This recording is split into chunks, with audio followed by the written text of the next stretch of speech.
31 আমরা শিখব অ্যাংরি শব্দের সাথে একাধিক প্রিপোজিশন বসে। সেটা দেখেন লেখা আছে Sumi is angry with her mother. Sumi তার মায়ের সাথে রাগান্বিত। তার মানে কোনো ব্যক্তির সাথে রাগান্বিত হওয়া বলতে আমরা অ্যাংরি উইথ ব্যবহার করব। অন্যদিকে কোনো একটা কাজ নিয়ে রাগান্বিত হওয়া বলতে আমরা অ্যাংরি অ্যাবাউট লিখব।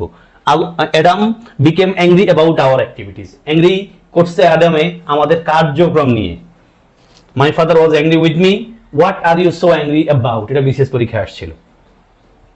যেন আমরা দেখবো ভাই অ্যাবাউন্ড। অ্যাবাউন্ড শব্দের সাথে দুটো প্রিপোজিশন বসে, পরীক্ষায় দেখা যায়। ইন আর উইথ, কখন কোনটা? আসেন প্রথম বাক্যে দেখেন, the Padma abounds with hilsa fish. Padma পরিপূর্ণ হিলসা ফিশ দ্বারা, এখানে দ্বারা অর্থে অ্যাবাউন্ড উইথ বসছে ভাই।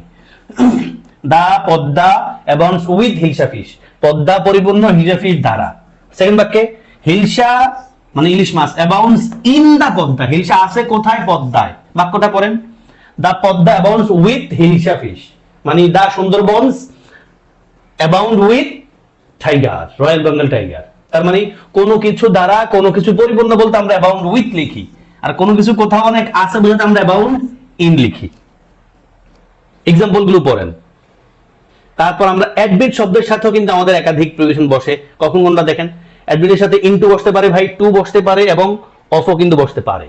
Like you were admitted into the room, the girl was admitted to school, your conduct admits of no excuse, এটা পরীক্ষা আসছে একাধিকবার। তিনটা বাক্য পরে বুঝছেন অর্থ কি? প্রথম বাক্যের অর্থ হলো প্রবেশ করা ভাই, you are admitted into the room, তোমার রুমে প্রবেশ করানো হয়েছে। সেকেন্ড বাক্যে the girl was admitted to school, মেয়েটারে স্কুলে প্রবেশ করানো হয়েছে, ভর্তি করানো হয়েছে। আর থার্ড বাক্য হলো অজুহাত, অজুহাত।